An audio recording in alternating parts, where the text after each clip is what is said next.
به نام عزت پاک با عرض سلام و ادب و احترام. می‌خواهی پس از مرگت عملهایت کنده نشوند؟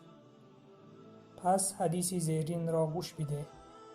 پیامبر صلی الله علیه و سلم فرمودند: چون فرزند آدم بمیرد عملش کنده می شود بجز از 3 چیز: یکم صدقه جاریه، دوم علمی که از آن فایده برده شود، سیوم فرزند نیک که برایش دعا گوید. صدقه جاریه به مانند ساختن مکتب، بیمارخانه، مسجد، مدرسه، کافتن چاه، ساختن راه، کوپروک و غیره، و علمی که به مردم فایده می رساند، نوابسته از این که علم دین باشد یا علم دنیا. و این چنین فرزند صالح که بعد از مرگ ما در حق ما دعا می کند.